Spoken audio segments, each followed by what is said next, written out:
Good afternoon to all the other participants.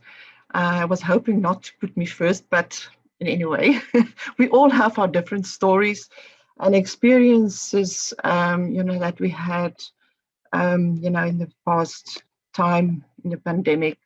So my story actually started with invitation from our family. My son lives in Cape Town, and we planned our Christmas holidays for quite a while, depending on the government decision in terms of traveling at that particular stage. So everything worked out well for us. And so we started our trip from OR Tambo, where we met my daughter, who's not living. Then both my children, I've got two children, son and a daughter, but they're not living with us anymore. They 32 and 28 years old. So my son lives in Cape Town, my daughter is in Johannesburg. So we all, my daughter and us met in OR Tambo, where we flew down to Cape Town on the same flight. So on a kind of our arrival there and meeting with each other, we all were wearing our masks, following all the protocols as was required. Although I could see my daughter, she was kind of wrapped with a very, with a jacket, which was a little bit odd for that time of the year. But nevertheless, glad to see her. So this is actually kind of the topic which I want to follow, is to say, from a mother's perspective, how do you act different? How are you supposed to act different in terms of your emotional feelings and what you want to do, with your children when you see them? How do you greet them and how you feel at that stage? And the quick decisions that you have to make. So at that particular stage, there was no indication that she might be infected or being exposed to someone else in a work environment.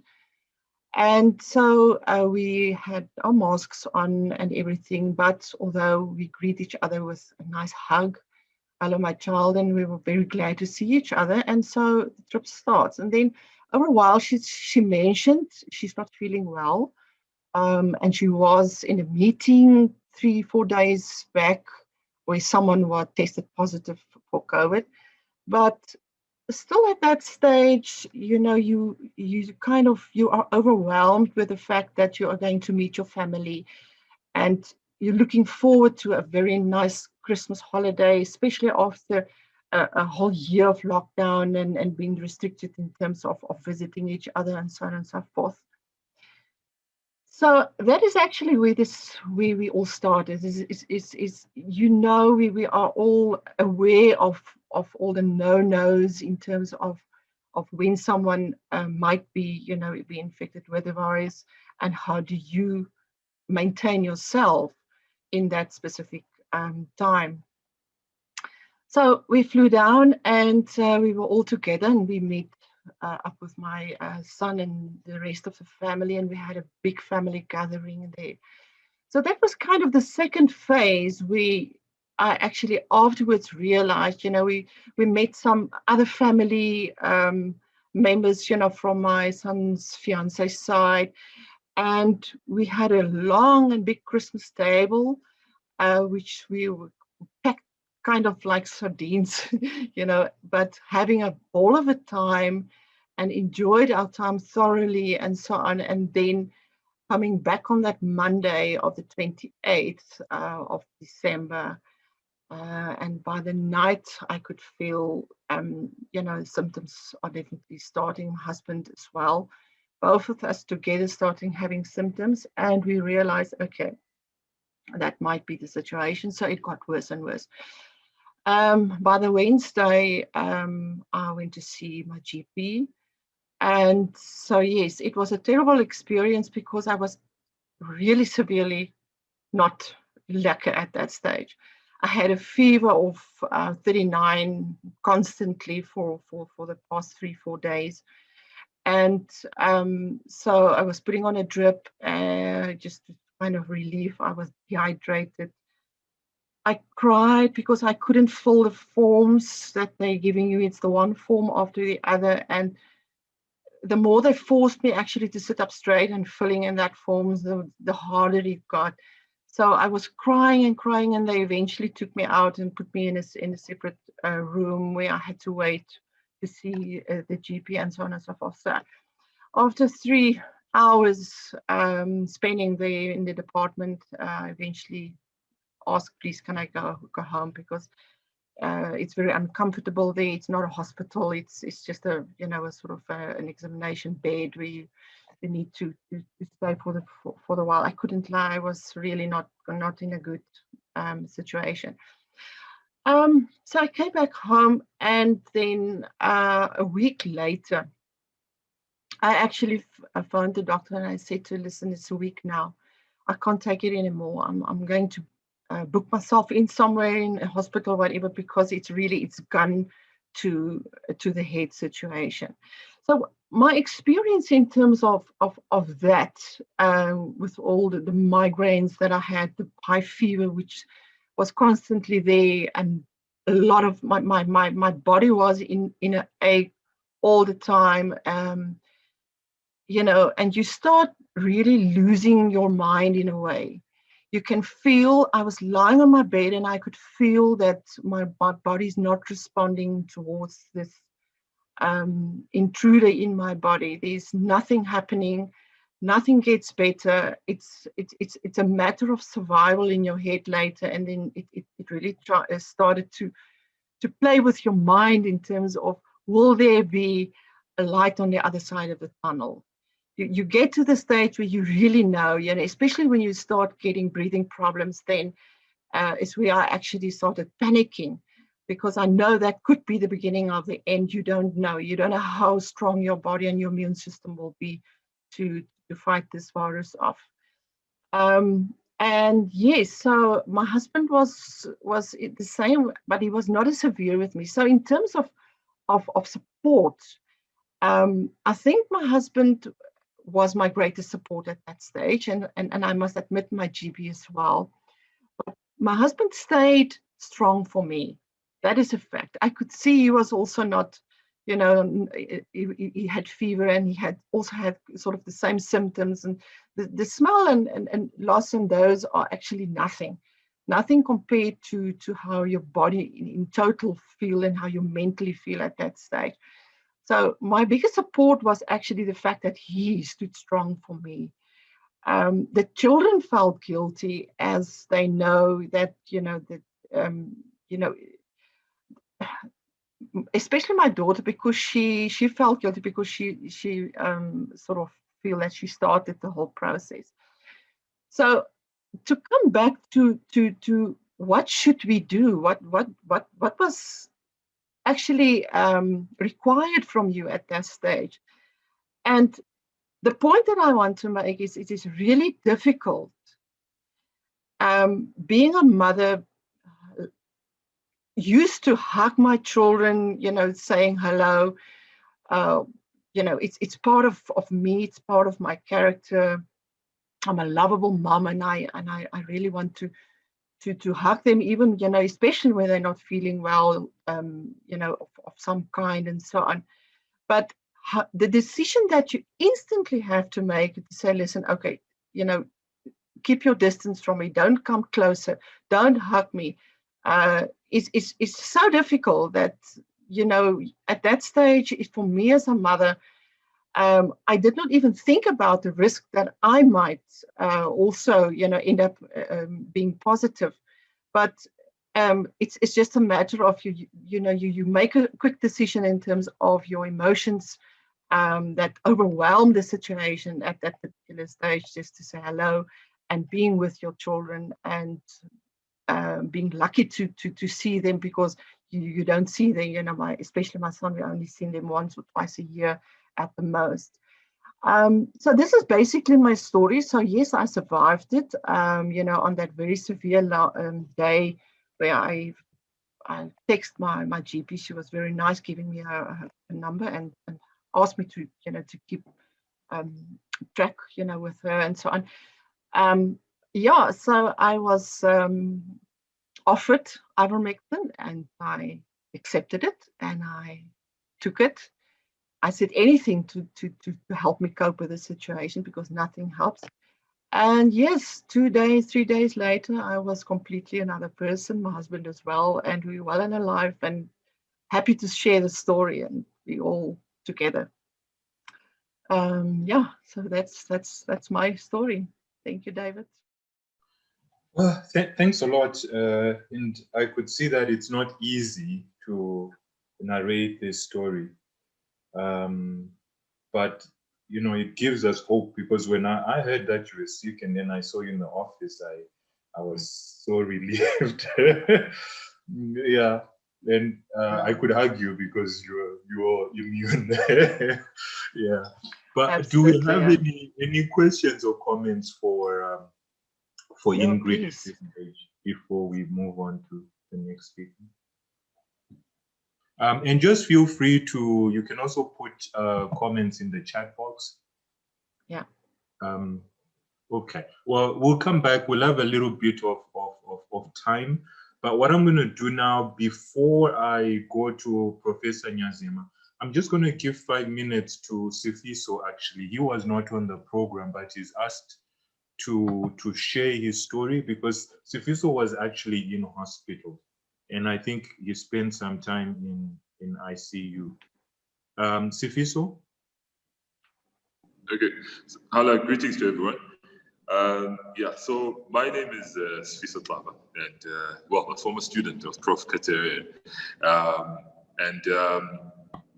So I was not really sure as to how I basically came into contact, but I'd like to think that it was myself who actually,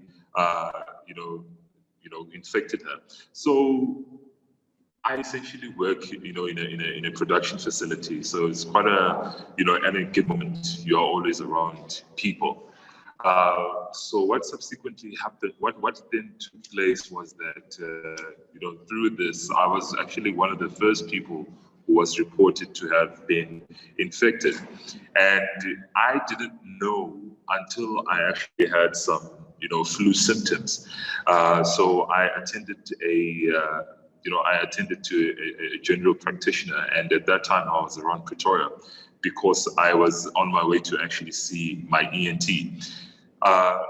So with this flu that I was thinking it's just a flu. There seemed to be an exacerbation of an underlying condition which I have. So I basically have gastroesophageal reflux. So it's like reflux, yeah, it's basically reflux, and I'm currently on medication for that. But at that time, I was just taking, some over-the-counter medication like omeprazole, like how I'd been doing. So, I had this discomfort, and I was essentially attending to the GP just to address the issue of the reflux that I was having, and because I just felt, for whatever reason, it seemed to be, getting worse by the day, and I seemed not to be able to handle it, even after I had taken some medication for it. So I then realized that actually I'm feeling a bit, I've got this feeling of malaise. I was having these at moments like high fever and temperature. So I thought maybe let me just go and check myself out with the GP, of which I did. And he reckoned that it was actually just a flu. And he didn't suspect that it was COVID. Not sure how that would be just upon observation, but he didn't really suspect that it was, COVID. But of course, you think that maybe from his experience, I suppose I don't have it. But it got a bit worse. Then I decided then to, contact a specialist physician in Johannesburg. Actually, it's my wife's physician. And when I attended to that physician, I thought maybe I need to actually have an endoscope done just to see maybe there's some level of severity that they can actually inform me as to what they will be seeing. So on that, I took some leave days and I attended to a hospital, of which at that time, hospitals could only be taking the patients only. So that will be the last time I actually saw my wife when I was actually admitted, but I was going to be going to theater for the endoscope. So while I was being prepared to go into theater the next few days in the hospital, as a protocol by hospital is that they will first have to test you for COVID. And then obviously after that, then they realized that I was, COVID positive. Then I started becoming, it got a bit worse. Now I started having problems with my breathing. So this is like on day 2 of realizing, of being prepared to actually go into theater endoscope. Then it just got a bit worse, and I did some blood tests, and there's something they call a D-dimer, and it was a bit unusual. The values, though I may not be very clued up as to the whole entirety of the test, but there were some obviously things that were worrisome for the physician who was attending, of which then I was told at that time that actually I was COVID positive, and I now needed to be treated for COVID, and of which I was then placed on some, the supplements like zinc and the likes. And then it got a bit worse as far as me struggling to breathe. And then at that time, on the 3rd day after being in hospital, I was then transferred into ICU, of which, I really did struggle to breathe while in ICU. I stayed in ICU for about a week. And around me, there were people that literally I saw. Some of them actually lost their lives, and some were actually attended to, like in the mid-morning, at 2 a.m. And because they were really struggling to breathe. I think we also lost a patient as well. So at this time, I'm just thinking, look, it looks like I'm going to be next, But I really, I think also, to a certain degree, if your mind as well is not in the right space, I think somehow you just get worse. So I had, fortunately for me, the presence of my family, who had been calling me all the time, and my wife as well, receiving prayers from people who I walk quite close with.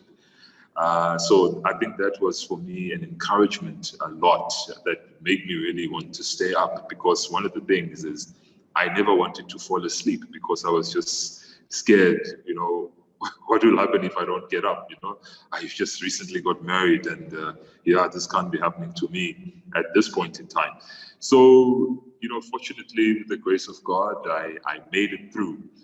So in a nutshell, that's what it was about. But I realized that as I was getting better, the reflux, the intensity of the reflux was actually, it had subsided for whatever reason.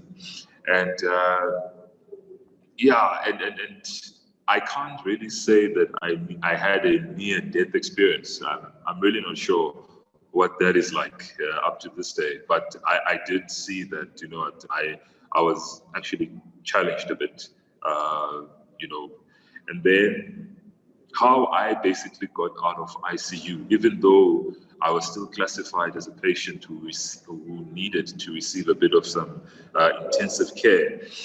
What had happened was the wards were actually starting to be packed with other patients. And now it was an issue of, having to trade one for the next based on, the deemed, the doctors, deeming one as he'll be able to survive if it's just in a general ward. Subsequently, at about 1 a.m. in the morning, I was then removed from ICU. So they had to call my doctor, at his place of residence to get permission that, look, the patient is actually stabilized, that is me. Would he be comfortable if I was actually removed from the intensive care unit to be placed with the general ward with other patients that had been stabilized, of which I'm assuming that he did agree to it, and I was removed. So it was like, remove this patient and then place him on the bed of the previous patient. When I got into that ward where the patient was, I could actually see that the patient was really struggling. So this is the patient who was actually going to be taking my place in the ICU. So they prepared the bed that he was lying on, and then I took that bed, and then he went to ICU. And then a few days after that, 4 days after that, 4 more days in hospital, I think I improved a lot. Yeah, but one thing is that I never lost my appetite, so I kept on eating.